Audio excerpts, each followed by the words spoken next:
Hey guys, it is Jonathan here, and it is my turn to make a driving standards video. So iRacing has always been known to me on the oval side as iPacing, just because the driving standards on the oval side are just downright terrible. This is the NASCAR iRacing fixed series race at Phoenix. There were 700 drivers that had signed up for this time slot. We are in split 3. So roughly from the 100th best driver that signed up, actually that's not true, I can't count, from the 70th best driver down to about the 100th best driver, that is who signed up for this race and is in this split. So these guys are all around 4K, maybe a little bit higher, maybe a little bit lower. My rating at this point was about 4,200, and I'm car number 7. So yeah, let's go ahead and get into this one. I think a lot of creators have made some videos in relation to driving standards, but oftentimes they were the Porsche Cup Series where the I ratings are very, very, very high. Everyone's just cracked out of their mind, and they're not used to running 10th or 11th or whatever, and they're defending aggressively and they're being overtaken aggressively, and they just get into their feelings. Here, I think people were just driving with incompetence. I don't know how else to describe it. So let's get into this. Let's see what caused 17 cautions in this one. All right, so we actually qualified pretty well for this one. We qualified in 12th, and as we come to the green flag, we haven't even made it to the line yet, and the caution is already out. So it looks like here the 27 and the 22 come together. You can see the 22 is in line with that car ahead. The 27, not so much. And yeah, they just come together and there's an accident. These things, of course, are going to happen throughout the race. The dog leg makes people, do crazy things. So this one's very minor, but of course, it's just one of those situations where I think the 27 maybe wasn't as precise as he should have been.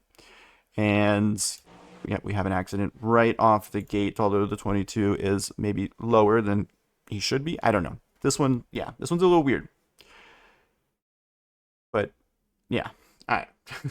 we're not here to assign blame. We're just here to say what happens, and this is a very preventable accident, especially on lap 1. Well, technically lap 0. All right, so count that one as caution number 1. Now, in these cases, we do have a lot of moments where the field is trying to get caught up or get sorted, and the cautions are so short around here that there really isn't a lot of time to do so. So we do run into some delayed greens. We did have one here. Actually, we had a few, it looks like, as that caution came out basically on lap 0, lap 1. And it looks like we are not even green yet on lap 6. But then once we do get to go green, we get right back to wrecking as if we didn't miss a beat. So the green flag is out, and I believe this one happened behind us. I think it was involving the 6 as well. So on lap 7, don't mind me hitting the wall there. Oh, this was this one. So the 24, hero of the day, he's got his Jeff Gordon hat on. Yeah. And he takes out the 8. These two become best friends throughout the race. I'm not sure what the 24 was really thinking here. This was one of the most egregious examples of being the superhero. I mean, this is just absurd. There's nowhere to go. From when he decides he's going to send his move, which is here, I suppose, there's just nowhere for him to go. I mean, insane. And I'm not really sure what he expected. If he expected to have more grip than everybody else, but he does take out the 8. So that's our second caution. We didn't make it very far. With all of the delayed greens, it takes us a little while to go back to green flag racing. But then once we do, this was actually the longest green flag run of the race. It does take some time for, I guess, everybody, it takes some wrecks for everybody to settle down. Thankfully here, it only took 2. And we were thinking to ourselves quietly, this isn't too bad. Like, this could be a ton of fun. Let's manage the right front tire. Let's position ourselves for a pit stop. Maybe from here it's a 1 stop, but the tire wear is quite significant. And we know that we kind of fall into a little bit of a pack here where we're racing with the 14, the 16, and then the 29. And heading into turn 3, the 29, very racy. I leave room We go 3 wide. He's going to shoot the middle. Really good overtake. He does door up to 14, and I get turned. So, well, that's unfortunate. Little unlucky here. The 12 looks like just kind of got us in the left rear. Everybody just very, very, very close together. So these things happen. I wasn't upset about it. We didn't have any damage. But yeah, you can see the 29 just doors the 14, which again, it's just too early for that. Very, very, yeah. I don't know. I don't know what the word is. It's sloppy. It's careless. It's very preventable. I think around this point in time, you should be able to tell you're not going to make that corner and you should be lifting, but he doesn't. He just puts the 14 into the wall. I'm lifting to make sure that I can avoid that, and the 12 runs me over. It happens. No big deal. Thankfully, no damage. Also, thankfully, the caution came out, so we can come down, get some new tires, and do it again. So now we go back green on lap 37, and speaking of doing it again, we'll go ahead and put the focus on... Actually, I do believe... We'll look at the 24. 24 rear ends the 27, loses control, and the 6 is the one actually that gets turned here. I think he gets turned in like 2 consecutive cautions. So the 24 rear ends the 27, but he actually saves it. He's not really the reason here. It's the 9 and the 6 that come together and cause this one. And what happened to the 6? Where did he end up? So we can see the 6 does get lunged by the 9. The 9, I mean, he's got the 16 right up on his rear bumper, so it makes sense that the 9 kind of feels obligated to go for this. I'm not really sure, you know, who we blame for this one specifically because, yeah, like the 9 is going for a gap that's there. The 6 does kind of come down, but at the same time, I think the 6 doesn't do anything wrong here and just kind of gets turned. Anyways, we end up getting rear-ended by the dent wizard there. You can see right at the very end. And this is also a common theme. When these wrecks happen in turn 1, it's very, very difficult to get the car to slow it down just because you're applying so much brake and there's not a lot of grip in these cars. So when you do put on the brake to avoid the wreck, you end up locking up. So we do get ran over by the 26. The dent wizard gives us a nice dent in our bumper. This was about 20 seconds worth of damage, so it wasn't too bad. It's just a 4X. That's the only problem. All right, so we get everything fixed up. It is lap 40. We've already had like 4 or 5 cautions.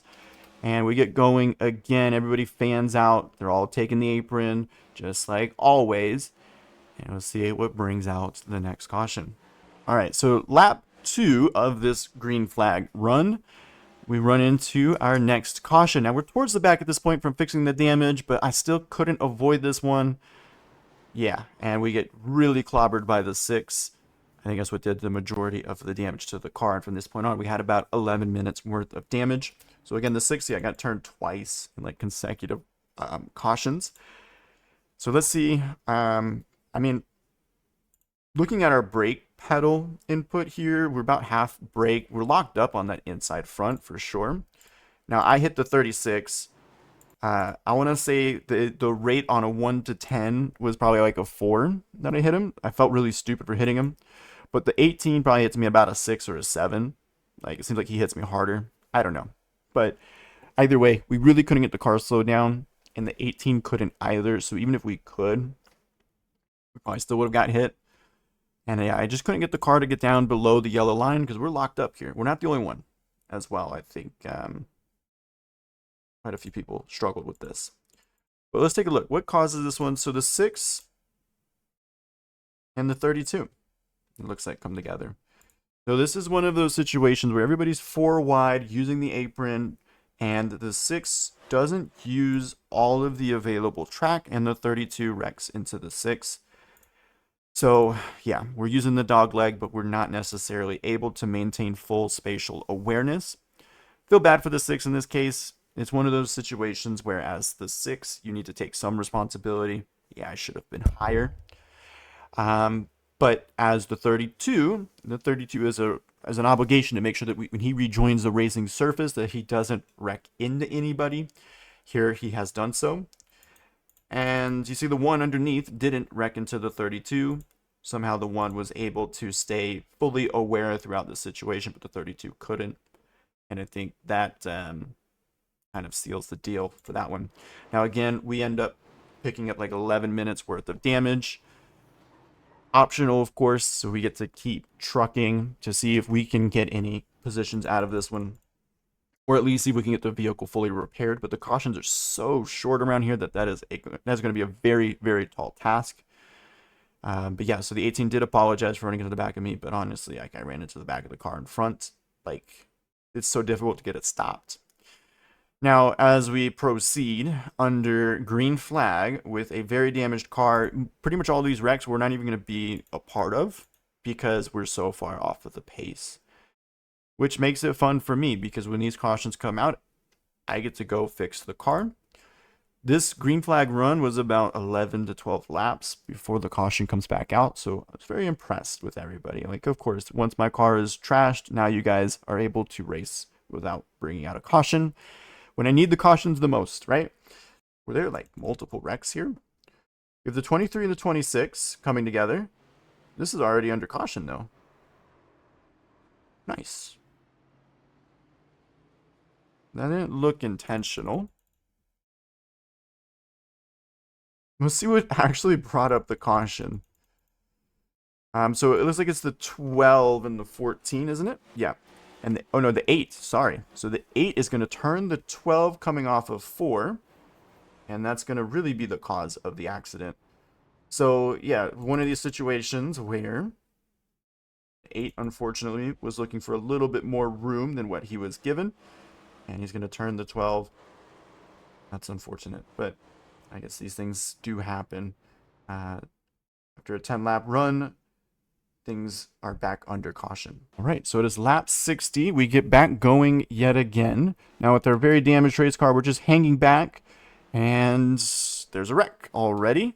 So we take a look here at what caused it. It's going to be another one of those apron wrecks, but this was kind of a solo car spin. When the 10 is rejoining, he's going to lose control as the car bottomed out, collects the 9, 32 gets involved, and there's our caution, or at least should be the end of it. There's actually more here, and it's going to involve our friends, the 24 and the 8. And again, these guys have gotten along very well in this race. The 8 bouncing off of the 15 and slides up in front of the 24. A little bit of contact here. 24 decides to go around the outside, and I really don't know why the 8 turned hard right here, but it appears that he has. I'm not sure if there was a net code or something that I have missed. Yeah, he just turns hard right to ensure that this wreck occurs. Now, here's how I come into play. So I see a gap between those two cars, the 24 and the 8. And for some reason, I'm thinking to myself, the 24 is facing forward. He can accelerate forward and pull away. The 8 shouldn't reverse, and he can't go forward. He should be waiting, just like backing out of a parking spot. So I think I'll go through the middle. And the 8 says, no, you won't.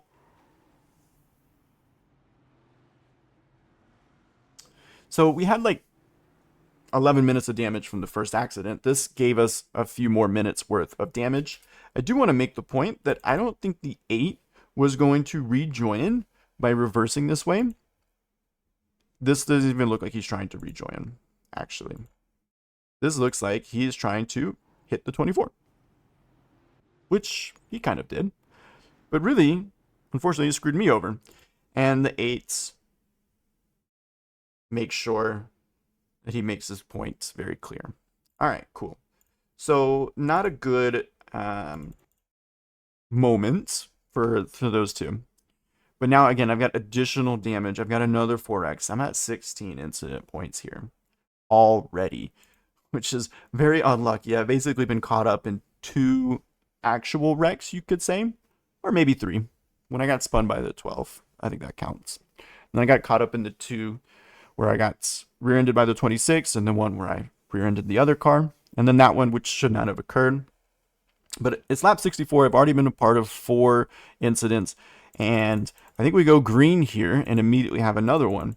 So this one's on the main straight, and the 4, I do believe, just gets loose off of 2, is what happens here. And that's going to happen sometimes. Unfortunately, he tags a 15, and around he goes. And these are pretty big wrecks just because there's not a lot of real estate to go to avoid. And yeah, we're just reversing into oncoming traffic, which as a road course racer, I found this kind of bizarre, but it seems like the oval guys are just in such a hurry to get going again, even though the field is frozen under caution, that they'll just reverse right in front of you. But at least we avoid him because we are, again, on that 16X. I don't want any drive-throughs whatsoever. No penalties, please. I do speed a little bit on some of these just to get down pit road and get all these repairs done as quickly as possible, especially now that I have 12 minutes. But on this restart, the 12 is supposed to be ahead of me because I've got a penalty that he does not have, and I've passed him. And I didn't realize that. He didn't realize that until it was too late. So the race does go green, and now I've got a penalty. Now I know I got to come in as soon as I possibly can. So that's the very first thing that I do. And as I'm rolling down pit road, and we're coming up to the box ready to serve our penalty, we're going to have, I believe, a caution because I end up just driving through. Let's see if we can find it. Yep, there it is. Lovely. So the apron kind of strikes again. It looks like the 17 and the 2 are kind of like the main guys that get involved in this one. So the 1 actually is drifting the corner, and the 2 just blasts him. Oh my goodness. And from here, we have everybody scattered and trying to rejoin from the apron, and there's just not enough room. The 11 and the 17 are pretty much on each other, leaning on each other, coming up the track. The 2 is leaving a little bit more space to the 9. And these guys are 5 wide, so when these guys bump off of each other, there's just nowhere to go. And there's our next caution. Cool.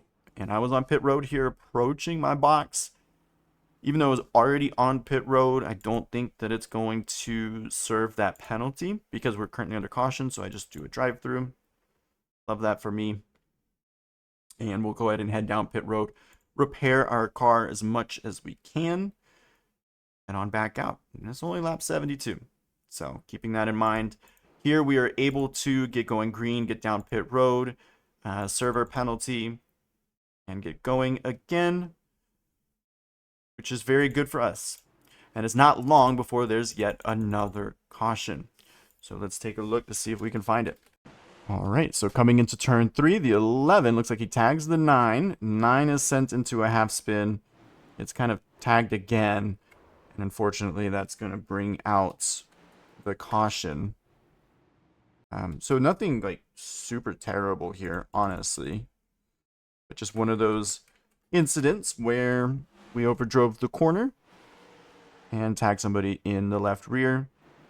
Unfortunately, the 9 just didn't have enough room to save it. But yeah, these types of accidents do happen. Now, I was very happy to see this one because we were about half a lap behind, maybe even more at this point.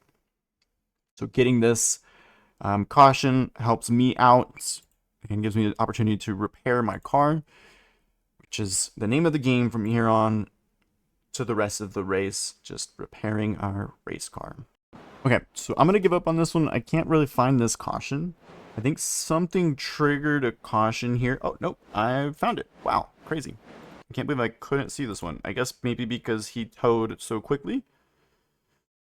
Or something occurred here that I didn't quite see. The blimp camera coming in very clutch. So let me go ahead and go back to the chase camera.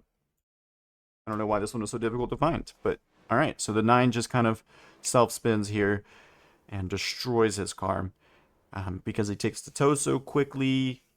I guess I just didn't have an easy time finding this one, but he did end up taking the tow and the caution came out.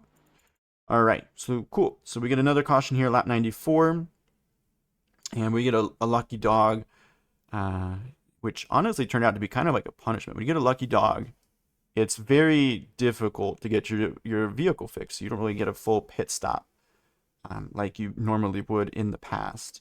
So a lot of these cautions here are very, very quick. I wasn't able to get everything fixed like I would have liked to. And we probably still have like 10 or so minutes still of repairs, and just trying to repair the car as often and as much as possible. Like every delayed green, we come into pit and make sure that we can get these things fixed. And sometimes everybody's doing the same thing. So sometimes we got to make sure that we can get organized and get stopped, basically, to get the field set. And I think this one we had a spin that brought out the caution, I believe. Even though the 12 loses control, he doesn't hit the wall, but he stopped. So that might be why they came to a complete stop. The caution does come out for that, and nobody else really had a wreck. Now these things again happen. Like we're not saying that shouldn't have happened. It's okay, no big deal. We get the lucky dog once again, and once we are able to kind of figure out how this thing works, we go and we sit in the pits, and then once we get going again, like, oh, the green flag came out. Damn. So we lose yet another lap. So I just didn't understand how the lucky dog situation worked. But it looks like here, lap 115, have a wreck. I don't believe this one brought out a caution, though. See, the 29 just drives over the 12, who unfortunately gets into the left rear of the 33. That was fun. But wasn't a caution. We carry on, which is surprising that that one didn't bring out the caution. And we're 3 wide with the 34, and the 34 just gets into his left rear and spins him out. So that was fantastic. 14 goes around. Wow, that was close. Good thing he didn't get hit there. And there we go. We got ourselves yet another caution. Nothing major here. Nothing crazy. But just another, like, 3 wide. Can't handle the 3 wide, and we wreck. I mean, to me, like, if I can't handle 3 wide, I would not go 3 wide. That's how I fix that problem. But here, unfortunately, we can't handle 3 wide, and we keep doing it. So we're under caution yet again. It's lap 118. Now lap 119. We're just trying to stay on the lead lap as best as we can. I think at this point that was my strategy. Like, let's just stay on the lead lap. We're not going to get all the damage fixed. We'll get as much of it as we possibly can fixed, but we're not going to be able to get the whole thing fixed. And at this point in time, I'm really expecting everybody to race extremely aggressively as we're coming down to the last 40 laps. Somehow we survived this. There was no caution, so very impressed that we were able to survive this. But again, we're basically 3 or 4 wide. The 32 couldn't handle it and loses control. Somehow, though, everybody keeps it nice and straight. So no caution. Very well done. Very well done. Oh, I shouldn't have clicked off. 32 involved in something else. Into the next corner. And once again, he's just all over the place, loses control. Into the wall he goes. Oof. And he's going to spin. So this is what actually did bring out the caution. I remember this. Yeah. Unfortunately, 32 all over the track. All right, so yet another caution on lap 123. Looks like the 28 and the 5 are going to come together. Ooh, a little bit of contact. That's going to spin the 28 out. And what's going on with the 17? This is all one caution?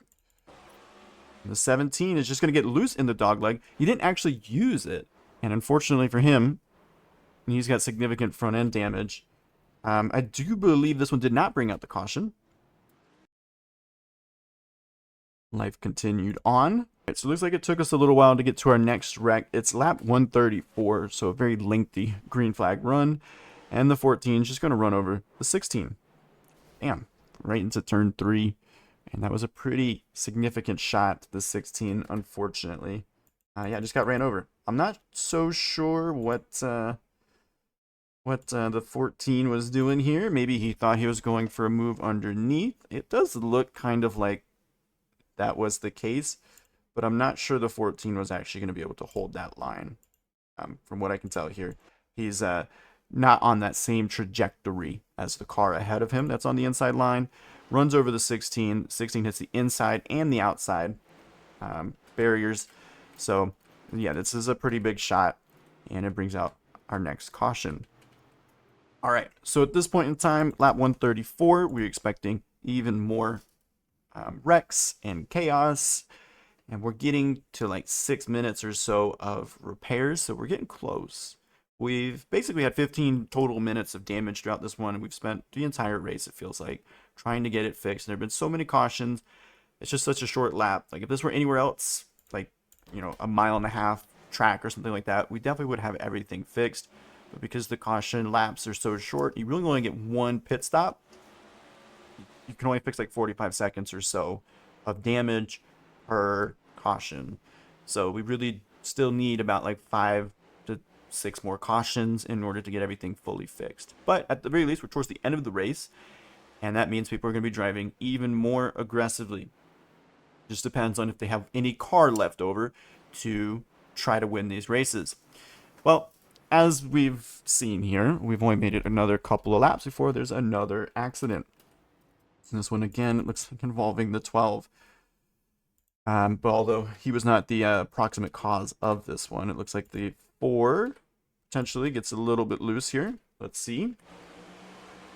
Yep, he is loose. The 23 did not touch him, but then there's a contact there after the spin.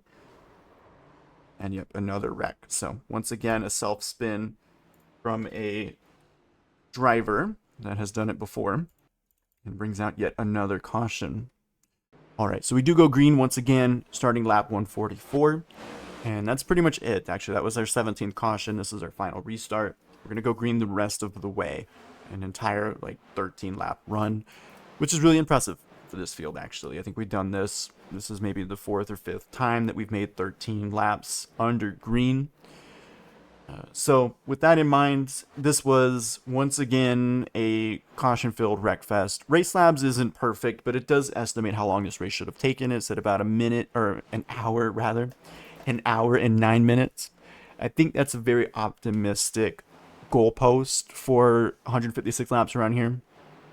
I think that's basically saying about 27 seconds per lap, no pit stops, no tire fall off, just 27 seconds a lap, 156 times. This race took us like an hour and 45 minutes. So it went 30 minutes longer, or 40 minutes longer almost, just based off of cautions alone. So if you do that math kind of roughly, I mean, 17 cautions, 3 caution laps per caution, and it's about a minute a lap. Yeah, it does add up pretty quickly, just how much time we spent driving at highway speed, or even less than, because I think pace speed is like 55 or 60. Anyways, so yeah, I just wanted to kind of make my own version of driving standards. Every time I try to sign up for one of these races, the NASCAR iRacing Series races, I always regret it immediately because of the cautions. And every season, I'm like, all right, this is going to be the year. I'm going to follow NASCAR in real life. I'm going to race the races on the sim.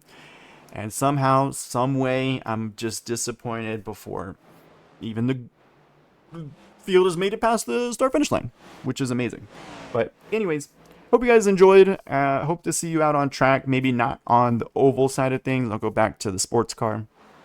At the end of the day, I am a GT3 merchant, so I will continue to be that. But ultimately, I appreciate you guys. I hope you have a wonderful day. And like I said, hope to see you out on track. And have a good week 13. Let's see what new content we get and what official series we get.